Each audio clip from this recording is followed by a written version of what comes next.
Assalamualaikum warahmatullahi wabarakatuh. Berjumpa lagi bersama saya Muhammad Roni di Suluh TV. Alhamdulillah dari part 1 sampai part ke-7 kita selalu bersama-sama, walaupun mungkin viewernya sedikit sekali, bahkan kita hitung tidak ada ya. Tapi alhamdulillah walaupun subscribernya itu ada sekitar 300-an, tapi yang nonton cuma 2 atau 3 orang. Namun tidak itu masalah, tidak menyurut semangat kami dalam membuat konten. Yang jelas kami terus saja memberikan tontonan yang bermanfaat, yang bisa memberikan kita pengalaman dan pembelajaran.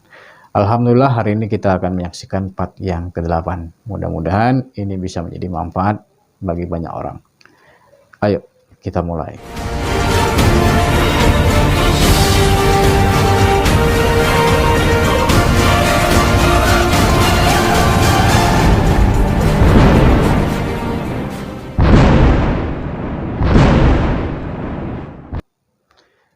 Baik teman-teman, ini dia, silahkan disimak, dilihat. Mudah-mudahan part ke-8 ini memberikan kita pencerahan, memberikan kita pengalaman dan pembelajaran. Ayo kita saksikan sama-sama. که مردم میخواهند عمل کنند و اگر جلوگیری بکنند مطلب بدتر خواهد شد و به ضرر همه آنها خواهد تمام شد و ممکن است که خونریزی‌های زیادی Syah mengumumkan secara resmi keadaan darurat militer yang melarang setiap orang untuk keluar rumah dan melarang melaksanakan peringatan Asyura sekalipun di masjid. Imam memerintahkan rakyat untuk naik ke atap-atap rumah mereka dan meneriakan takbir. Pada malam 10 Muharram itu, para wartawan dalam dan luar negeri memberitakan bahwa suara takbir dari setiap atap rumah menggemparkan Iran dan mengkhawatirkan Syah. Setelah itu, setiap hari rakyat turun ke jalan.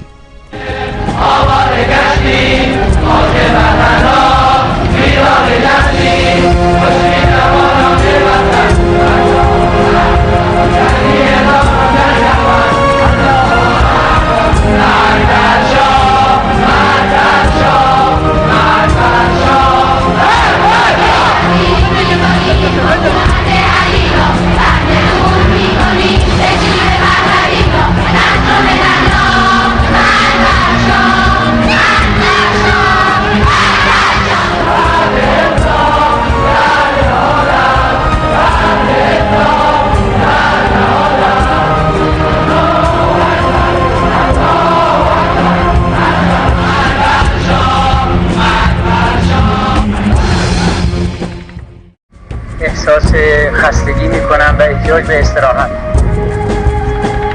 ضمناً هم گفته بودم که تا خیالم راحت بشه و دولت مستقر بشه بعد مسافرت خواهم کرد. البته چه مدت در مسافرت خواهم؟ بستگی به حالت مزاجی من خواهد داشت. البته از الان که نمیتوانم بگم. که عرض باش کردم فکر میکنم از اینجا به آسوان برای استراحت برویم و اولین نقطه اقامت ما در آسوان خواهد. حرف که غیر از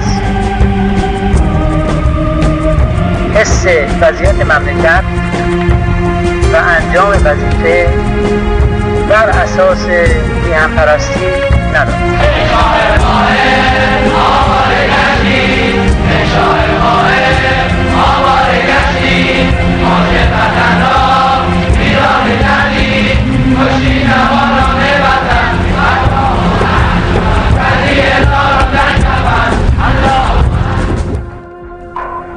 Di saat itu, Imam memerintahkan rakyat untuk meneruskan perjuangan untuk meruntuhkan pemerintahan sementara Bakhtiar.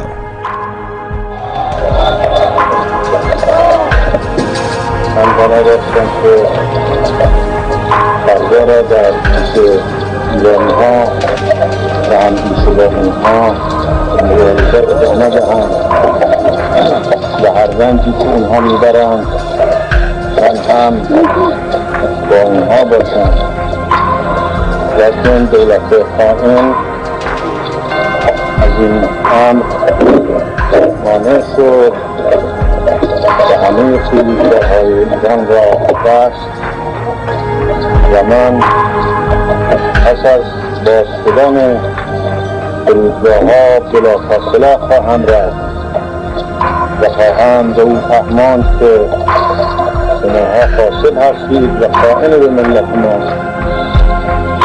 ما تحمل شما نوکرهای خارجی را نخواهد داد و در اول فرصت پیش مردم ایران خواهم رفت تا با اونها یا کشته بشم یا حقوق ملت را بگیرم و به ملت برگردانم. خداوند همه شما را توفیق بدهد.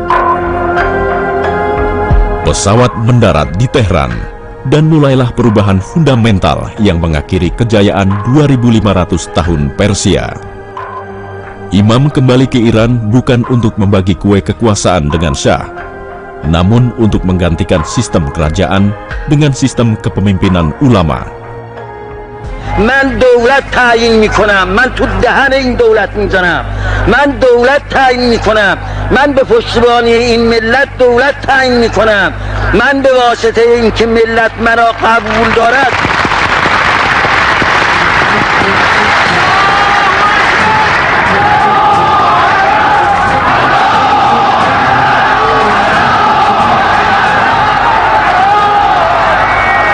میگد که در یه مملکت که دو تا دولت نمیشد. خب واضح هستیم یه مملکت دو تا دولت نداره، لکن دولت غیر قانونی باید برد. تو غیر قانونی هستی. دولتی که ما میگیم دولتی است که متکی به آراء ملت است، متکی به حکم خداست. تو باید یا خدا را انکار کنی یا ملت را.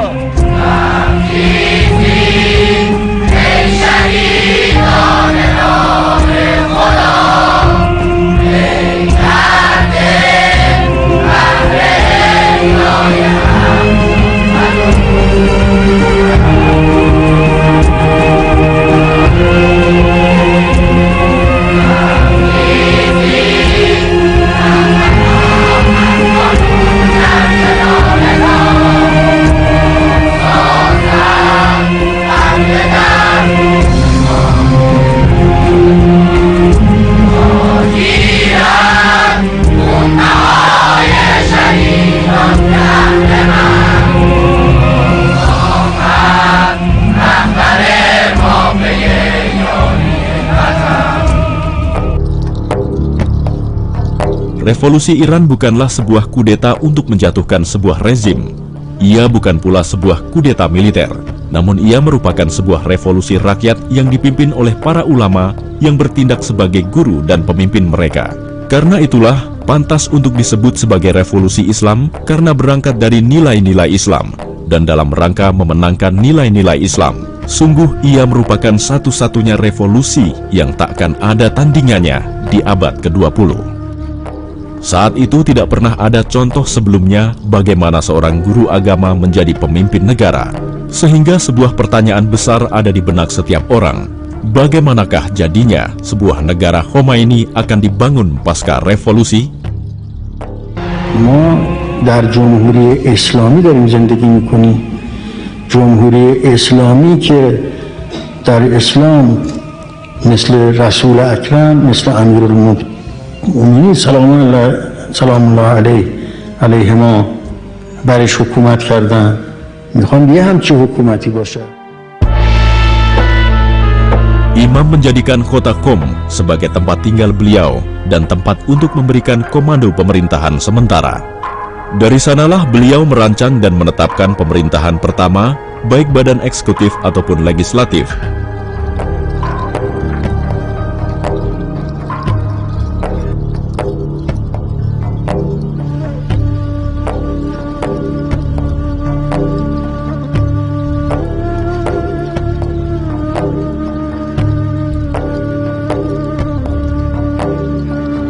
و من از ملت ایران میخوام که کمک کنن به این نهضت، کمک کنن به این دولت.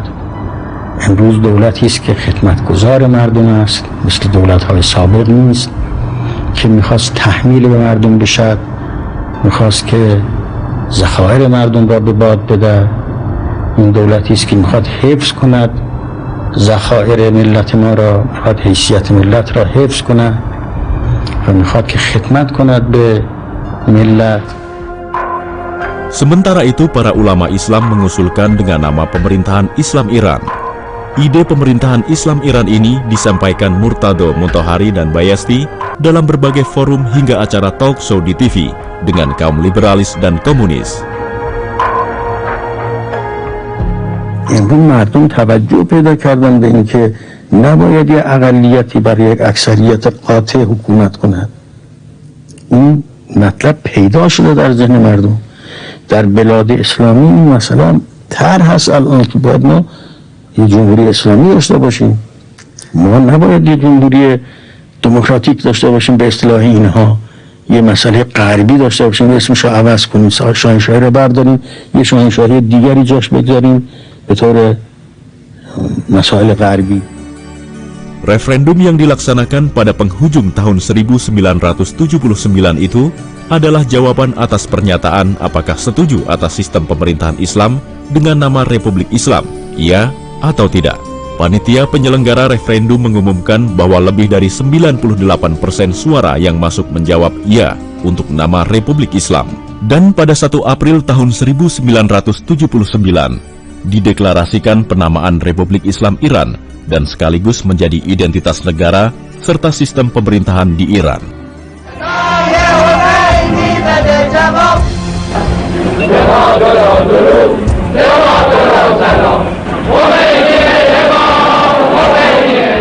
خواهیم گذاشت که محمد رضا برگرده. اینها میخوان برش گردانن. بیدار باشید ای مردم، بیدار باشید. نقشه دارن میکشن، ستاد درست کرده مکه در اون جایی که هستش، روابط دارن درست میکنن، میخوان دوباره ما را برگردانن به اون حدی که همه چیزمون اختناق در اختناق باشد و همه هستی ما به کام امریکا برد. ما نخواهیم گذاشت، تا جان داریم نخواهیم گذاشت. Film ini diambil di halaman rumah Imam Khomeini pada bulan Ramadan di saat beliau mengundang para petinggi negara. Di antaranya adalah para menteri, anggota badan yudikatif, dan beberapa orang anggota parlemen untuk berbuka puasa bersama, termasuk Presiden Republik Islam Iran, Sayyid Ali Khamenei. Imam tidak menyampaikan ceramah apapun pada pertemuan itu. Beliau hanya memimpin sholat dan kemudian duduk bersama para tamu dan mendudukan Sayyid Ali Khamenei di sampingnya. Seolah ini adalah isyarat beliau. Alhamdulillah teman-teman, dari sekian video dari part 1 sampai part ke-7 dan ini juga part ke-8, mudah-mudahan kita akan lanjut ke part yang selanjutnya sampai film dokumenter Ayatollah Ruhollah Khomeini ini selesai. Assalamualaikum warahmatullahi wabarakatuh.